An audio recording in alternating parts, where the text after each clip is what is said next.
تخيل تشتغل في مشرحة وتكتشف ان الجثة اللي قدامك بتتنفس. انا فني مشرحة وبشتغل في مستشفى حكومي بقالي سنين في الشغلانة دي. شفت كل انواع الحالات، حوادث، وفيات طبيعية وحاجات تانية اصعب بكتير من انها تتحكي. بس اللي حصل في الليلة دي بالذات عمري ما هنساه.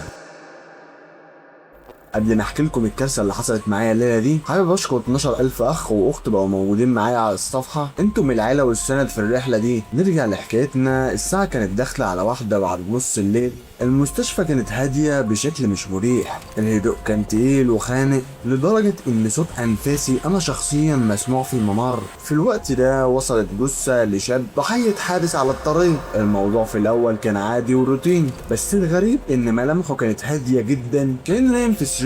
لمست ايده عشان انقله وحسيت بدفى خفيف، دفى مش بتاع جثث. وقفت لحظه واستغربت، بس اقنعت نفسي ان ده طبيعي، الجسم بياخد وقت عقبال ما يبرد تماما. سجلت بياناته في الدفاتر وحطيته في الدرج المعدني، وقفلت الباب ورجعت مكتبي احاول اكمل شغلي والورق اللي ورايا. عدى شويه وقت والمكان بقى هادي تماما وسكتت كل الاصوات، وفجأة سمعت صوت خفيف، صوت زي نفس مخنوق. وقفت في مكاني تلقائيا وبدون تفكير، ركزت مفيش حاجة. قلت لنفسي اهو ده بقى وهم من قلة النوم والتهيؤات، ورجعت للشغل تاني. لكن الصوت رجع تاني، المرة دي اوضح واقرب. الصوت جاي من جوه غرفة حفظ الجثث. قمت ببطء ومشيت ناحية الأوضة. كل خطوة بخطيها كانت تقيلة، واحساس فظيع في صدري بيقول لي ان في حاجة غلط هتحصل. وقفت قدام الادراج الحرارية وبصيت عليهم في الضلمة، وساعتها سمعته تاني. النفس كان جاي من نفس الدرج بتاع الشاب. في اللحظة دي قلبي بدأ يدق بسرعة جنونية. حسيت ببرود في أطرافي، بس حاولت أتمس. قربت خطوة ومديت إيدي اللي كانت بتترعش على المقبض الحديد. فجأة سمعت خبطتين من جوه الدرج.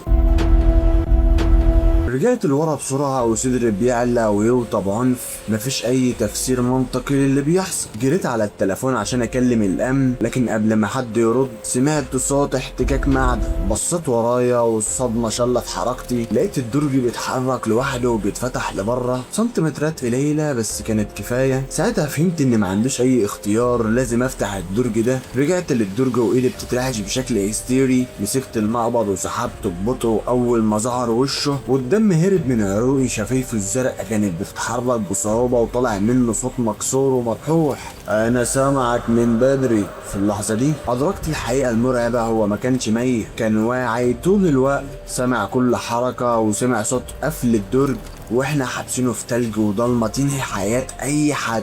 لحقناه في اخر لحظه واتنقل للطوارئ. الدكاتره قالوا انها حاله طبيه نادره جدا، بتخلي النبض والنفس ينزلوا لمستويات شبه منعدمه ومستحيل تتحس بالاجهزه العاديه. بس اللي فضل معلم في دماغي مش التفسير الطبي، اللي فضل يراعبني هو فكرته هو، ان ممكن حد يبقى عايش بكامل وعيه ومحدش حاسس بيه ولا سامعه. من الليله دي كل مره باجي افتح فيها درج في المشرحه اقرب وداني الاول واسمع قبل ما ابص. بس السؤال هنا ليكم، لو انتوا كنتوا مكاني في الليله الضلمه دي وسمعتوا الخبطه دي من جوه درج الموت، كنت هتكملوا الشجاعه وتفتحوا الباب، ولا كنت هتسيبوه مقفول وتجروا؟ استنى اسمع رايكم في الكومنتات.